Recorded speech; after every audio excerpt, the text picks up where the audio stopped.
वडोदरा शहर गुजरात की सांस्कृतिक नगरी, जिसे हम सब स्मार्ट सिटी के नाम से भी जानते हैं, जहां विकास के बड़े बड़े दावे किए जाते हैं। हर साल विकास के नाम पे लाखों करोड़ों रुपए खर्च कर दिए जाते हैं। ये वो शहर है जहां एक तरफ मेट्रो ट्रेन, बुलेट ट्रेन जैसे सुनहरे सपने दिखाए जाते हैं, वहीं दूसरी तरफ अगर हम देखें तो एक साधारण बस सेवा को संभालने में यहाँ की प्रशासन नाकाम नजर आती है।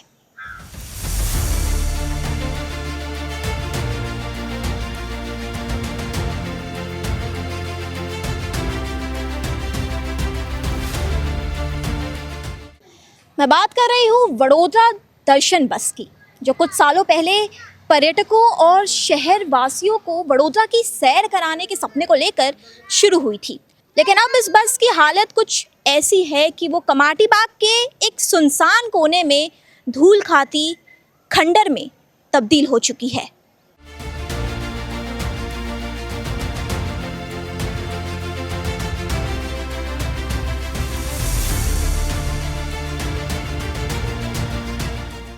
अभी कुछ समय पहले ही हमने आपको वीएनएम टीवी के माध्यम से वडोदरा के अंबेडकर भवन की हालत दिखाई थी कि किस तरह से 3 साल बाद भी अंबेडकर भवन खस्ता हाल में है। और अब वडोदरा दर्शन की यह हालत एक और शर्मनाक दास्तां हमारे सामने लेकर आई है। तो चलिए अब आपको दर्शन करवाते हैं वडोदरा दर्शन बस की।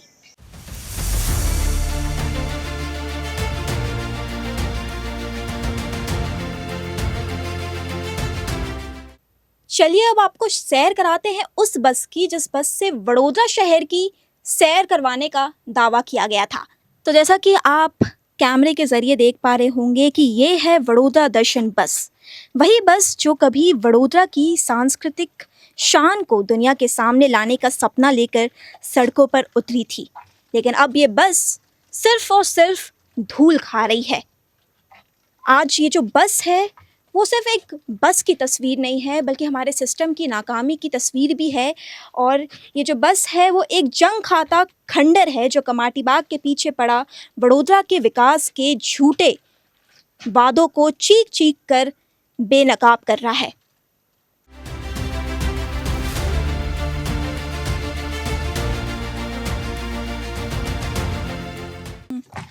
दरअसल इस बस की शुरुआत पूर्व सांसद रंजनबेन भट्ट के सांसद कोटे से मिले अनुदान के जरिए साल 2015-16 में शुरू हुई थी। इसका उद्देश्य था कि वडोदरा में आने वाले पर्यटक और स्थानीय नागरिक इस एसी बस के जरिए शहर के प्रमुख पर्यटन स्थलों का आसानी से भ्रमण कर सके।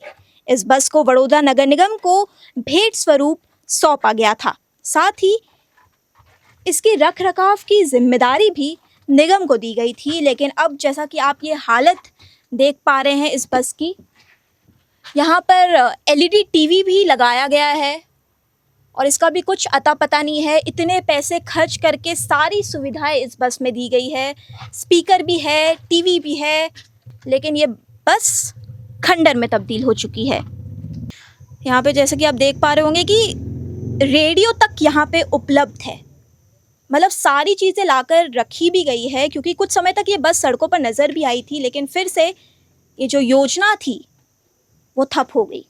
क्योंकि हमारे शहर में अक्सर यही होता है कि बड़ी बड़ी योजनाएं तो बना दी जाती है, लेकिन जब ज़मीनी हकीकत हम देखते हैं तो हकीकत कुछ और ही बयां करती है। आप देख पा रहे होंगे कि फर्स्ट एड बॉक्स भी यहाँ पर दिया गया है। इस बात में बिल्कुल शक नहीं है कि बस का डिज़ाइन बहुत अच्छे से किया गया है, सारी सुविधाएं हैं। अगर मतलब पर्यटक इस बस में बैठकर वडोदरा की सैर करते तो काफ़ी ज़्यादा आनंद उन्हें भी आता, क्योंकि टीवी भी है, रेडियो भी है, इमरजेंसी के लिए फर्स्ट एड किट भी है। लेकिन दुर्भाग्यवश ये कहते हुए मुझे बेहद शर्म महसूस हो रहा है कि ये बस अब एक कोने में धूल खा रही है।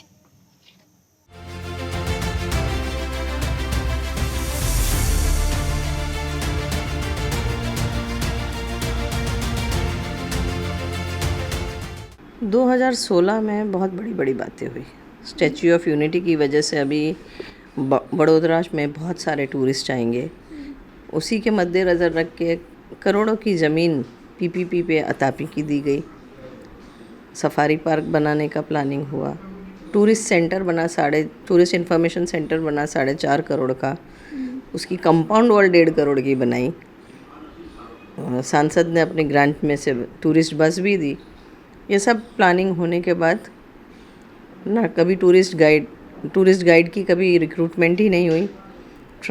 जो टूरिस्ट इन्फॉर्मेशन सेंटर बना था उसमें कभी कोई स्टाफ एम्प्लॉई नहीं किया गया, तो बस तो चलना मुश्किल था क्योंकि स्टाफ नहीं था। उसके 1 साल बाद जब बुलेट ट्रेन का प्रोजेक्ट आया तो उन्होंने टूरिस्ट इन्फॉर्मेशन सेंटर डिमोलिश कर दिया। मतलब वो शुरू होने से पहले ही उसको डिमोलिश कर दिया।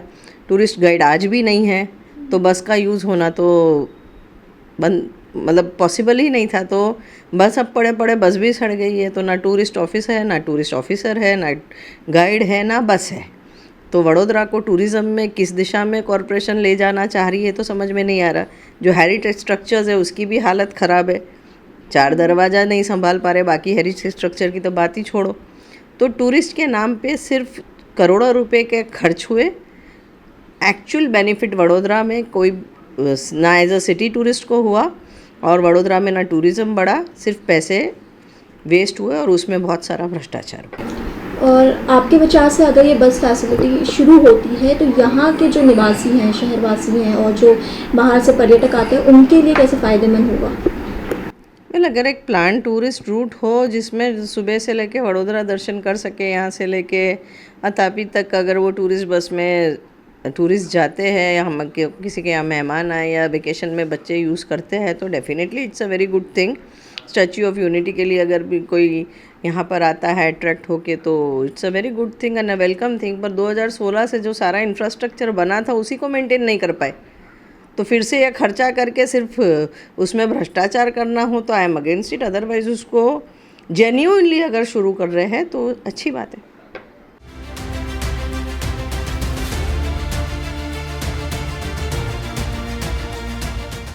कुछ महीनों तक ये बस वडोदरा की सड़कों पर नजर आई थी, लेकिन फिर अचानक से गायब हो गई। कारण किसी को नहीं पता। इस बस के रखरखाव की जिम्मेदारी वडोदरा नगर निगम के पास थी, लेकिन उनके तरफ से भी कोई भी स्पष्ट जवाब अभी तक नहीं मिला है। हालात अब कुछ ऐसे हैं कि जिस बस को वडोदरा शहर के गौरव को बढ़ाने के लिए शुरू किया गया था, अब उसी बस को देखने के लिए कमाटी बाग में जाना पड़ता है।